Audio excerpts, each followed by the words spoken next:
আসসালামু আলাইকুম। এটা হলো চট্টগ্রামের সীতাকুণ্ডা উপকূলীয় এলাকা আকিলপুর সমুদ্র সৈকত।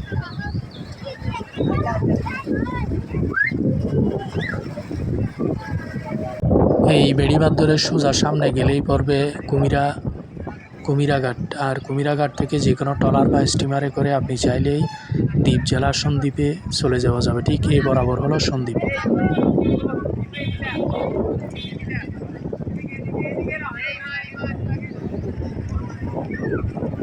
আর এই দিকটা হলো, এদিকে সোজা হেঁটে গেলে পড়বে বাঁশবাড়িয়া ফেরিঘাট, যেটা কিছুদিন আগে একটা ফেরি উদ্বোধন করা হয়েছে সন্দ্বীপবাসীর জন্য।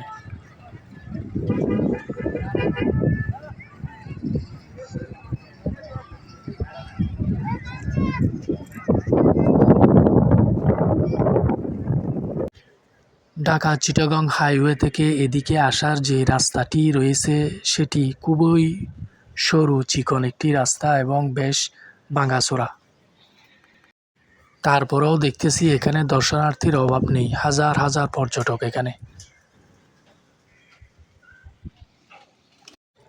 আমি আজকেই প্রথম আসলাম, অনেকটা পতেঙ্গা সমুদ্র সৈকতের মতো।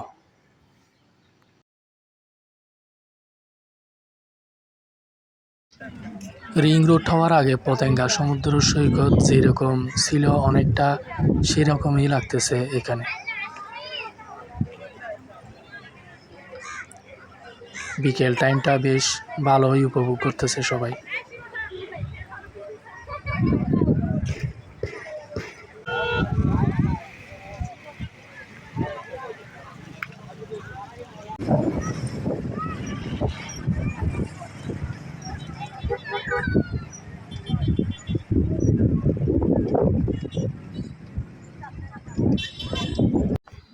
সূর্যের উপর একটা কালো মেঘ, যার কারণে মনে হচ্ছে যেন সন্ধ্যা হয়ে গেছে।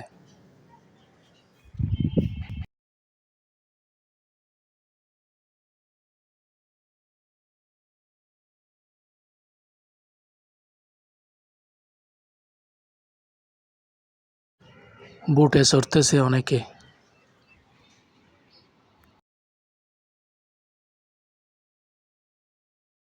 বেশ কিছু খাবারের দোকানও রয়েছে এখানে, ফুচকা, চটপটি, পেঁয়াজি এইসব।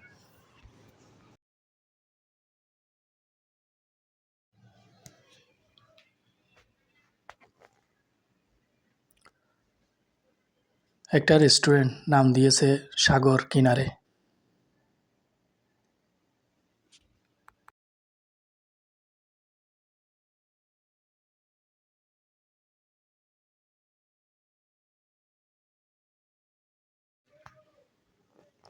ওই যে দূরে দেখা যাচ্ছে একটা কালো একটা রেখা, লম্বা একটা কালো রেখা, এটা হলো সন্দ্বীপ। এটা হলো সন্দ্বীপ, এখান থেকে একেবারে স্পষ্ট দেখা যাচ্ছে এটা লম্বা একটা কালো রেখা, এটা সন্দ্বীপ। সন্দ্বীপ অনেক বড় একটা দ্বীপ, এখান থেকে দেখে তাই মনে হচ্ছে। এখান থেকে এই রেখাটি দেখে, এই রেখাটি এই পাশ থেকে এই পাশ অনেক লম্বা, অনেক বড় হবে সন্দ্বীপ। আজকে এই পর্যন্তই, সবাই ভালো থাকবেন। আসসালামু আলাইকুম।